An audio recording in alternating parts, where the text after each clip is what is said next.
Memacari seorang wanita guru TK tepatnya saat itu dirinya mengaku seorang duda tak punya anak, namun ternyata kenyataannya dirinya adalah suami orang bahkan sudah punya anak. Saat sang pacar berbadan dua tak mau tanggung jawab hingga akhirnya mengambil jalan pintas seperti ini.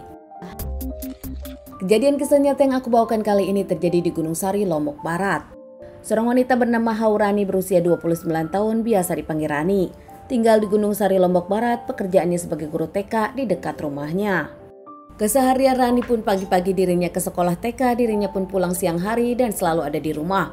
Bahkan menurut anak-anak TK, ibu guru Rani dikenal sebagai ibu guru yang baik dan mereka menyukai ibu Rani. Belum menikah dirinya sudah punya rumah sendiri, tinggal di BTN Persada Medas, dirinya pun tinggal tak jauh dari keluarganya. Rani dikenal sebagai guru yang baik, dirinya pun punya banyak teman, bahkan tak hanya di lingkungan kerja melainkan di lingkungan tetangga. Rani pun dikenal sebagai wanita yang ramah. Komplek perumahan BTN Rani sendiri memang terbilang baru dan masih banyak pegawai yang melakukan proyek di sana. Termasuk salah satu yang jadi mandor adalah Suliadi 41 tahun. Suliadi adalah mandor bangunan di sana. Keduanya sering berpapasan, sering senyum-senyum hingga akhirnya Suliadi dengan Rani pun berkenalan. Suliadi mengaku kepada Rani dirinya adalah duda tanpa anak. Dirinya pun berasal dari Mataram. Rani saat itu masih single sendirian, akhirnya luluh dengan rayuan Suliadi. Dari bulan Juli 2022 dan mereka pun selalu bersama. Bahkan setiap ada waktu, Suliadi selalu menginap di rumah Rani dan ada tinggal di rumah Rani. Tak banyak yang tahu tentang hubungan Rani dengan Suliadi. Keluarga Rani pun bahkan tak tahu kalau Rani punya pacar. Begitu juga teman-teman proyek dari Suliadi, tak ada yang tahu kalau Suliadi berpacaran dengan Rani. Suliadi selalu bilang dirinya ada perlu saat dirinya meninggalkan proyek atau meninggalkan mes. Hingga suatu hari Suliadi pun datang ke rumah Rani. Kerjaan di proyek sudah selesai hingga akhirnya Suliadi pun senggang dan datang ke rumah Rani. Di sana Suliadi ngobrol dan makan bersama Rani. Bahkan usai itu Suliadi dengan Rani pun melakukan hubungan suami istri. Usai melakukan hubungan suami istri, Rani pun kalau Rani tengah telat datang bulan dan kayaknya isi. Rani pun meminta Suliadi untuk menikahinya dengan kondisi seperti ini. Namun nampak semua pernyataan dari Rani pun membuat Suliadi bingung hingga akhirnya Suliadi pun mengakui kalau dirinya punya istri dan punya anak di kampung Mataram. Rani yang kesal merasa dibohongi, dirinya pun ngamuk. Merasa ditipu oleh Suliadi, keduanya pun cekcok. Suliadi langsung memukul Rani dan menikam Rani hingga akhirnya Rani menggigit Suliadi. Membuat Suliadi kaget, akhirnya memukul Rani dan menyeret Rani ke kamar mandi.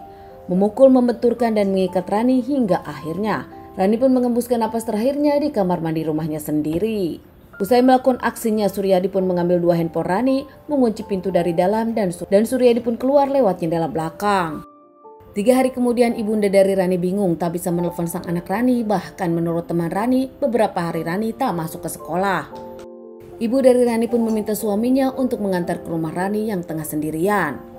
Ke rumah Rani namun pintu terkunci. Saat itu ada tetangga menyebutkan sudah 2 hari tak melihat Rani pergi ke sekolah.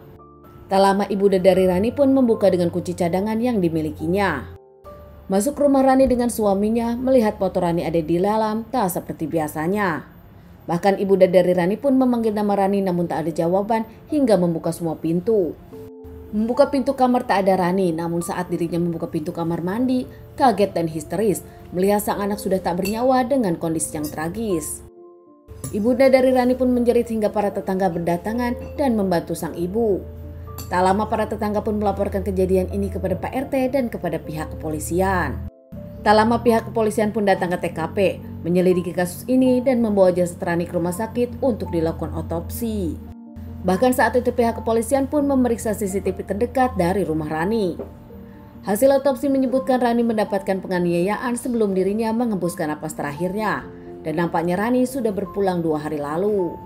Rani juga melakukan hubungan sebelum dirinya berpulang dan Rani pun dikembalikan usai dilakukan otopsi. Pemakaman di keluarga Rani nampak dengan penuh kesedihan. Keluarga tak menyangka Rani dihabisi seseorang. Pihak kepolisian menyelidiki kasus ini. Tak ada yang hilang kecuali 2 handphone Rani. Dan di CCTV terlihat Suryadi, mandor proyek dekat rumah Rani, orang yang terakhir masuk rumah Rani. Pihak kepolisian pun melakukan pencarian kepada Suryadi. Saat ke rumah Suryadi di Makassar, ternyata Suryadi sudah kabur. Suryadi pun sempat pindah-pindah membuat pihak kepolisian susah menyelidiki dirinya dan mengamankan. Hingga akhirnya Suryadi pun diamankan di Ngawi di rumah temannya dan dikembalikan ke Lombok Barat. Diamankan tanpa perlawanan, Suryadi mengakui kalau dirinya pelakunya. Motifnya karena dirinya kesal, Rani mengaku hamil dan dirinya pun bingung, hingga akhirnya mengakui kepada Rani dirinya sudah berkeluarga.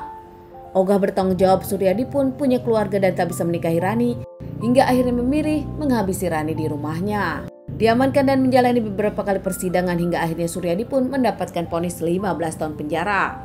Keluarga dari Rani sendiri kecewa, keluarga dari Rani menginginkan Suryadi dihukum seumur hidup atau hukmat. Teman-teman, sekian dulu bahasan kasus yang aku bawakan kali ini.